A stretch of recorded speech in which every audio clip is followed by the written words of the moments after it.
Hello everybody, this is Molenga and welcome back to my channel. Thank you for joining me on a journey of personal and spiritual development. Today I have a very interesting topic for you, and it is start the way you want to continue.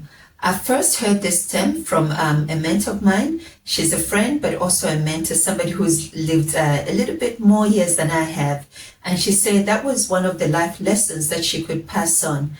And what it actually means is that the way you start a relationship, whether it's business, it's work, it's a romantic relationship, will determine how you are treated or how that other person or you view that relationship. So what does that mean? Let me give you an example. You're selling products, and then, you decide, or you're desperate for money, or for whatever reason, you sell that product at a discount. And that's your first interaction with that client. Do you know what happens? The next time that client comes back, they will expect you to sell at that same price. Even though that's not your normal, that was just a discount. Why? Because it's called, the power of first. It's human nature that, that the first impressions, as they say, matter, right? So like how you started is how you want to continue. And so what would happen in the example that I was giving? That even when that person or client refers somebody to you, that new client will be asking for that discount price, but they will not take it as a discount. That will be the expectation. And it can even come to a point where the other person feels cheated, as if you're trying to get more out of them that you should, when you know what the truth is. And that's why it's important that you're very clear in your initial phases or initial interactions with anybody. And so if it's a discount, you would explain to say, you know what, because you're buying 20, I'm giving you a discount. But not that if you buy one, that will be the same price. So it's important that you're very clear from the onset. I've got notes here, and the reason is, sometimes I do a video and afterwards I thought, oh, I forgot that point. So I just want to be sure that I remember to share, what I'd set out to share. I'm being intentional. All right. So what does the initial communication help you with? To set clear expectations for both parties. So it's not just clear expectations for one side, what they want or what they expect, but what is expected of both parties. Number two, the standard at which you're going to wake at, the duration, and the boundaries. So this is a business relationship. What time should we be contacting each other? What are the business hours and what are not the business hours?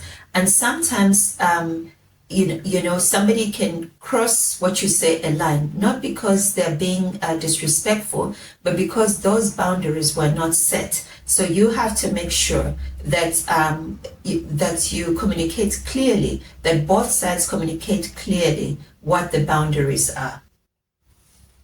So how do we, go about setting the stage on how we want to continue with anybody? Number one, it's be authentic. You know what? Don't try to be somebody else, maybe, to get into a relationship or to get a job or, to get this order when you know very well that that's not you.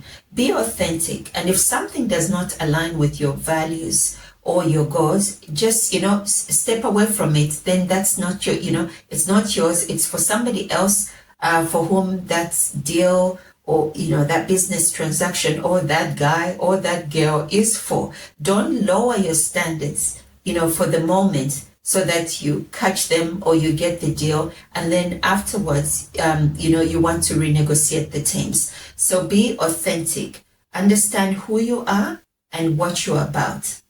And then number two, as I mentioned about communication, in your communication, share clearly what you will allow and not allow, what you will tolerate and not tolerate.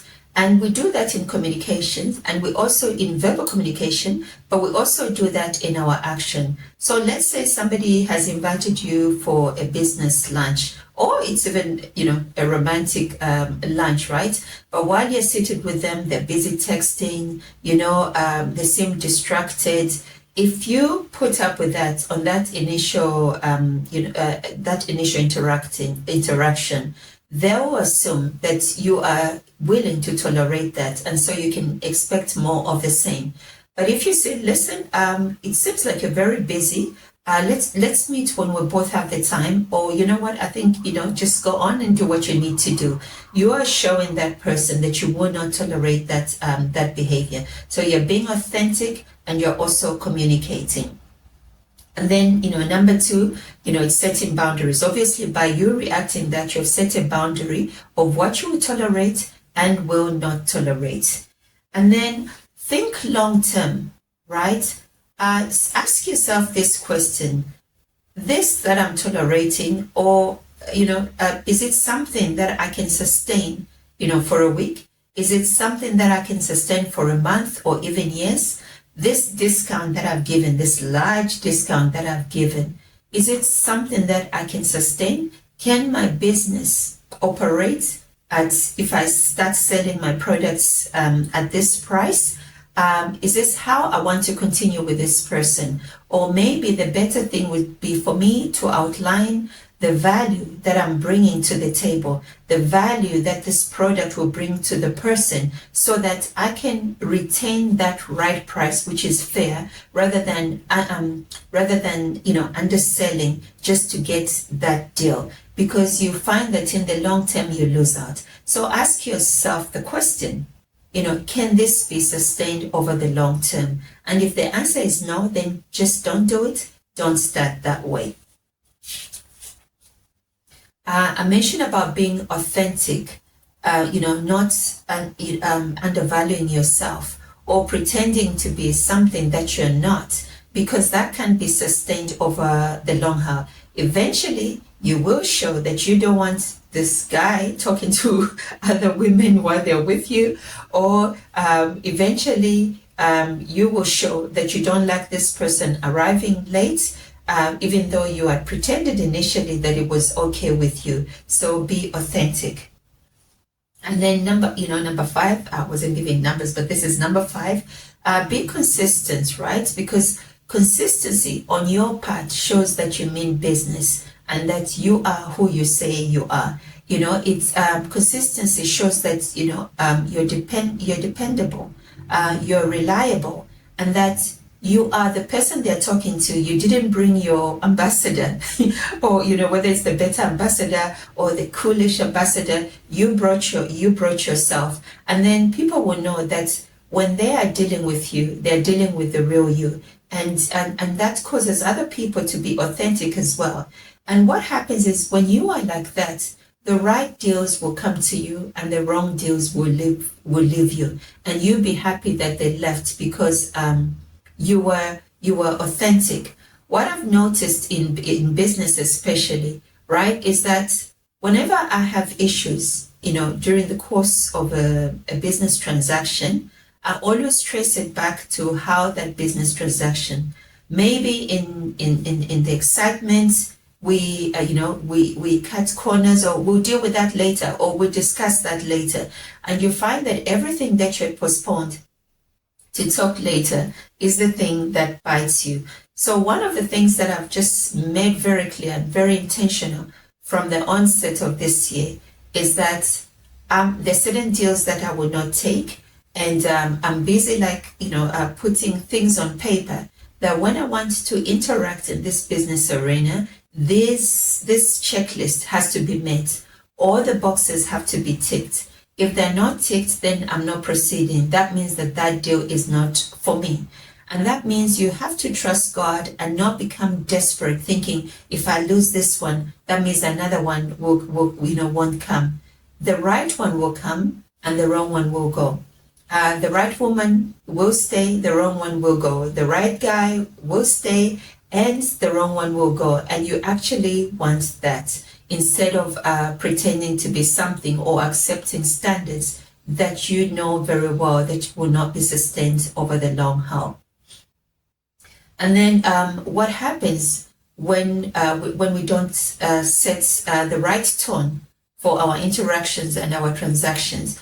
You find that there's confusion, because the person or people will say, wait a minute, when you came into this organization, you were working, you said you were willing to work up to midnight, that, I could call you at midnight and you were available. What's happening? So it causes resentment, it causes confusion because you're renegotiating the terms. Now, am I saying that you shouldn't renegotiate? No, not at all. Absolutely, you should renegotiate. But one of the results of not setting the tone right from the onset is that it takes more energy to do the repair work than if you had just started correctly. But that does not mean that we should carry on, being mishandled or, losing our balance. But it just means that you might have to work harder because, people test your boundaries. You say, no, I don't work after hours, they'll still call you. So now you have to reinforce, you have to put up, maybe with their anger or resentment, that you are enforcing your boundaries and you should. Also, I've mentioned resentment. People get angry when you enforce your boundaries, because they're used to you being a walkover, or they're used to you to just, jumping. And then I've noticed though that over time, people respect people who have boundaries, people respect those who have standards. They may not like it, but they respect it. And you know what? I would rather be respected than liked, because there are people who like us who want to misuse us. All right. And in conclusion, as I said, a new year is an opportunity to reset. Go and look at those areas where you didn't set the right tone. Look at the results of that and begin the repair work. And sometimes you may find that people are not willing to come to the table. So that means you also should be willing to walk away. If we cannot have a good relationship, then we don't have to interact at all. If you cannot respect the boundaries, then you don't have to be in my life and I don't have to be in yours. If you don't want, to come into line with the expectations of this organization, then you also don't have to be in this organization. So part of setting the tone is being bold enough, being courageous enough to have those so-called difficult conversations, but they are necessary so that afterwards you move on a firm foundation. Well, that's it for today. I do hope that you have taken something out of it. If you can let me know in the comments section, what is it that you'll be, setting a new tone on, or what are you saying, you know what, I'm closing off this chapter because maybe I cannot repair. Let me know your thoughts in the comments section. Until the next video, it's bye-bye. And yeah, be sure to like, comment if it resonated with you. Bye-bye.